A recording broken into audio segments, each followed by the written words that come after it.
बुंदेलखंड की हजारों महिला डेयरी किसानों का गुस्सा सड़कों पर फूट पड़ा जब उन्होंने अपनी ही संस्था बलिनी को कमजोर करने की कथित साजिश के विरोध में एनडीडीबी डेयरी सर्विस के चेयरमैन का पुतला दहन किया। महिलाओं ने आरोप लगाया है कि बाहरी कंपनियों को खड़ा कर उनकी आजीविका पर सीधा हमला किया जा रहा है। बुंदेलखंड क्षेत्र में महिला सशक्तिकरण की मिसाल बनी बलिनी मिल्क प्रोड्यूसर कंपनी लिमिटेड से जुड़ी महिला डेयरी किसानों ने एनडीडीबी डेयरी सर्विस पर गंभीर आरोप लगाते हुए विरोध प्रदर्शन और चेयरमैन का पुतला फूंककर अपना आक्रोश जाहिर किया है। संवाददाता अंसार हुसैन की रिपोर्ट। ओपी सिंह, बलिनी मुख्य कार्यकारी। एक्चुअल क्या है कि दिल्ली के कुछ जो डेयरी सर्विस वाले हैं उनके सह पे राजस्थान की जो मिल्क प्रोड्यूसर्स कंपनी है उसको यहाँ पे भेजा जा रहा है और वो बलिनी को कहीं ना कहीं परेशान करने को भेजा जा रहा है। जैसे अगर प्रोड्यूसर कंपनी या किसानों की संस्था है वो एक म्यूचुअल असिस्टेंस प्रिंसिपल पे काम करती है ताकि कि वो भी संस्था बनी है किसानों के हक के लिए, और एनडीडीबी डेयरी सर्विस ने इस संस्था को भी किसानों के फायदे के लिए बनवाया था 2019 में, जिसका उद्घाटन स्वयं माननीय मुख्यमंत्री जी ने यहाँ पे किया था। आज एक संस्था ऑलरेडी राजस्थान में वो फेलियर के कगार पे है, आप सबको विदित है और आप सबको कुछ न कुछ पेपर के कटिंग भी दिए गए हैं जिसके द्वारा आपने देखा होगा कि उस संस्था का काफ़ी विरोध राजस्थान में हुआ है। और वो फेलियर संस्था आज अपने बुंदेलखंड में आके जो ये आजीविका मिशन के तहत स्वयं सहायता समूह के दीदियों को एक डेयरी वैल्यू चेन के माध्यम से एकत्रित करने की बात की गई है, इसको डिस्टर्ब करने की कोशिश है।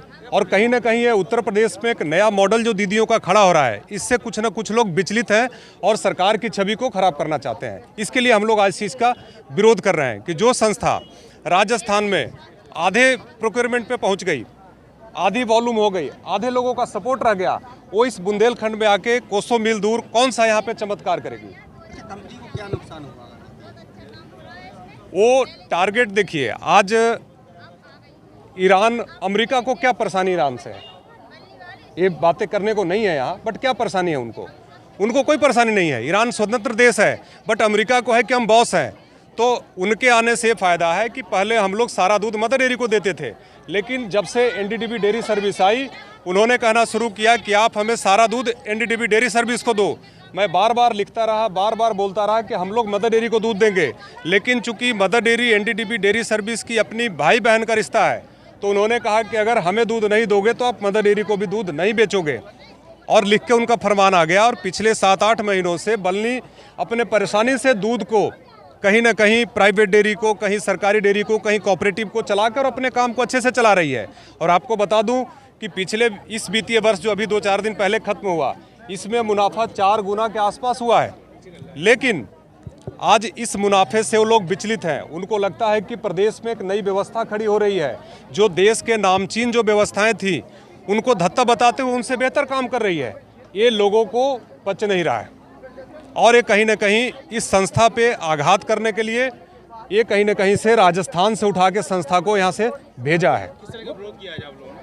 हमने विरोध किया है कि कंपटीशन से कोई इशू नहीं है, जितने कंपटीशन आए उतनी अच्छी बात है, उतना देश निखरेगा, किसान सुधरेंगे, किसानों की आजीविका बढ़ेगी। हमारे आने के बाद जब भी यहाँ पे डेयरी डेवलपमेंट हुआ उसके बाद यहाँ पे भारत की और आप समझिए एशिया की सबसे बड़ी कोऑपरेटिव अमूल आई, उसका हम लोगों ने स्वागत किया। अमूल आई, अमूल ने काम किए, यहाँ आसपास में नमस्ते इंडिया काम करती है, दूसरी डेयरियाँ भी काम करती है, लेकिन वो व्यापार के दृष्टि से आए हैं, उन्होंने आके व्यापार को बढ़ाया है। उसको किसी पार्टी का या सरकार का संरक्षण नहीं, ऐसा हमें कोई ज्ञात नहीं है। हमें इतना पता है कि कुछ लोग अपने स्वार्थ में इस संस्था को फिर से वापस ढकेलना चाहते हैं मदर डेयरी की ओर, चाहे दूसरे एनडीडीबी डेयरी सर्विस की ओर, जहाँ कि उनका अपना स्वार्थ है। आप जाके देखें कि जिस तरीके से बाकी 20-22 संस्थाओं का उन्होंने हनन किया है, आज महिलाओं ने इस बात का चर्चा पिछले 15-20 दिनों से गांव-गांव में हो रहा है। अब क्या है कि आधी झूठ आधी सच बातें फैले, इससे इन महिलाओं का बार बार था कि सर एक बार एकत्रित हो, मीडिया बंधु को भी बुलाइए और आज अपने प्रदेश के यशस्वी मुख्यमंत्री जी तक इस बात को पहुंचाई जाए कि जो एक व्यापार, जो एक व्यवसाय, जो एक आजीविका इस बुंदेलखंड में चालू की गई, इसको धत्ता बताने की, इसको नुकसान पहुंचाने की किसी को भी हक नहीं है। इसलिए शासन तक आवाज़ पहुंचाने के लिए दीदियों ने आके यहाँ पर एनडीडीबी डेयरी सर्विस के चेयरमैन श्री मिनेश शाह जी का पुतला फूका और एनडीडीबी डेयरी सर्विस का पुतला फूका, जिनके इशारे पर आज इस डेयरी को खराब करने की कोशिश की जा रही है।